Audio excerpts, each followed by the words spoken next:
दोस्तों आज के एपिसोड में शनाया बादशाह को कहती है कि अब बकवास ऐसा कुछ नहीं है, किसने तुझे बोला। बादशाह बोलता है कि टेरेस पर तुम अपने आप से बातें करी तो मैंने सुन लिया। शनाया कहते हैं तुझको गलत फहमी हुई है। बादशाह कहता है किससे प्यार कब हो जाए कोई पता नहीं। It's okay Shanaya. शनाया कहती है कब और कैसे हो गया और क्यों हो गया, बट आई हेट शराब, मुझे एक आंख नहीं भाता है, मैं यहाँ तक कैसे पहुँच गई कोई पता नहीं। फिर बादशाह अपनी और राशि की स्टोरी बताता किस तरह मुझे राशि से प्यार हुआ था। तुझे पता मैं इस बारे में क्या सोचता हूँ, जब मुझे मौका मिला तो मैं तभी ही बता देता राशि को, उसके लिए मैं लड़ता, काश मैं तभी ये कर लेता, आज राशि की ये हालत ना हो। शनाया बोलती लेकिन मैं चिराग को नहीं बता सकती हूँ, वो मनवा से प्यार करता है, कैसे बोलो आई लव। पुष्पा अश्वत को आकर बोलते हैं कि डॉक्टर ने बोला अब तुम घर जा सकते हो। अश्वत बोलता है कि इसके पीछे किसका हाथ है। पुष्पा कहती मैं कोर्ट से केस वापस खींच लो, इसलिए ये सारा पैंतरा कदम्बरी का किया कराया है। अश्वत बोलता है हमारे पास सबूत कहाँ है। पुष्पा कहती है माना के सबूत नहीं है, मगर शक के बिना पर इस पर हम केस करवा सकते, सुप्रीम कोर्ट में काम आएगा,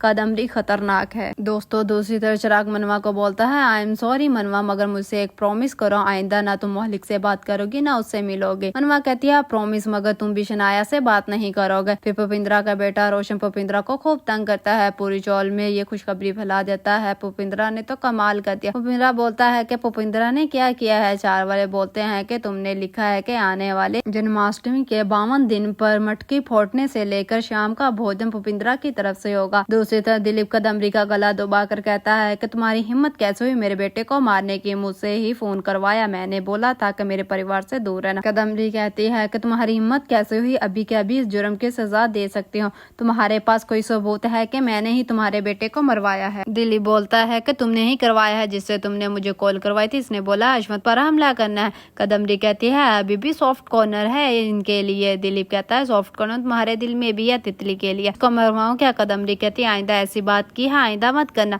दिलीप कहते आया ना गुस्सा, पुष्पा हमारी दुश्मन है, बच्चों को इससे दूर रखो, नहीं तो मैं तुम्हें पुलिस वालों को बता दूंगा कि मेरी कंस्ट्रक्शन वाली साइड पर आग तुमने ही लगवाई थी। फिर शनाया राशि को बोलती है कि एक सवाल सता रहा है, अगर आपके पास किसी की कीमती चीज हो, अगर आप वापस करना चाहते हो और वो आपको अच्छी लगने वाली हो तो आप उसको वापस नहीं करना चाहते, तो ऐसे में आप क्या करेंगे। फिर मनवा को मोहलिक की कॉल आती है, वो बोलता है कि तुम्हारे लिए गुड न्यूज है, फोटो देखो सेंड की है। मनवा खुश हो जाती है और बोलती है तुमको इस बारे में किसने बताया। मौलिक कहता है तुम कनाडा जाना चाहती थे और तुमने वहाँ पर नर्सिंग कोर्स के लिए अप्लाई किया था, तुमने मेरी ईमेल दी, आज ही इसी ईमेल पर मैसेज आया है। मनवा कहती है चिराग का क्या। मौलिक कहता है हम यही चाहते थे कि कनाडा जाकर अपना फ्यूचर बनाए, भगवान का इशारा समझो। फिर पुष्पा अश्वत को घर लेकर आती है और साथ ही रिपोर्ट भी दर्ज करवा आती है। पुलिस वाला आकर बोलते हैं कि कदम्बरी तुम्हारे खिलाफ कंप्लेन है, पुष्पा ने अश्वत पर हमला करवाने के लिए कंप्लेन की है, चलो हमारे साथ थाने में। दिलीप बोलता है कि आपको कुछ गलत फहमी हुई है, कदम्बरी ने हमला नहीं कराया बल्कि बचाया है, मैं इसका गवाह हूँ। पुष्पा कहती है और कितना नीचे गिरोगे। अश्वत भी इस बात का सबूत है कि मैं ही हॉस्पिटल में लेकर आया और पुष्पा को भी कॉल की। कदम्बरी कहती है पुष्पा को लगता है इसके परिवार में जो कुछ भी होता है सोचती है कदम्बरी ने ही किया है। फिर पुष्पा दिलीप का गिरेबान पकड़कर बोलते है मैं तुमको छोड़ूंगी नहीं। कदम्बरी कहती है पुष्पा तुम्हें कोई हक नहीं बनता, तुम मेरे आदमियों को मारो, अब ये मेरा पार्टनर है, तुम्हारा हस्बैंड नहीं। फिर डिप्टी पुष्पा को कहते हैं कि मैं अश्वत और बच्चों को लेकर मॉम और डैड के घर जाना चाहती हूँ, अब मैं इस खतरे का मुकाबला नहीं कर सकती हूँ, अब मेरा इस घर में दम घुटता है, दिन ब दिन इस घर की हालत खराब होती जा रही है, अब हम किसी के मरने का वेट कर रहे हैं। चिराग बोलता है कि भाभी आपसे ऐसी बात करने की उम्मीद नहीं थी। शनाया को देखे इसके पास ऑप्शन था, जा सकते थे मगर नहीं गई, हमारे साथ खड़ी है। ठीक कहती है आखिर तुमने भी शनाया की ही साइड ली है, सबको इसमें अच्छाइयाँ ही नजर आती है। कदम्बरी ने आपसे कहा है कि आप केस वापस ले रहे हो, ये घर मैं तुम्हारे नाम कर दूंगी, आप क्यों नहीं कदम्बरी की बात मान सकती। हाँ दोस्तों क्या इस बार फिर से मनवा मोहलिक के साथ चली जाएगी कनाडा चिराग को छोड़कर। कमेंट्स बॉक्स में अपनी राय का इजहार करें। Thank you.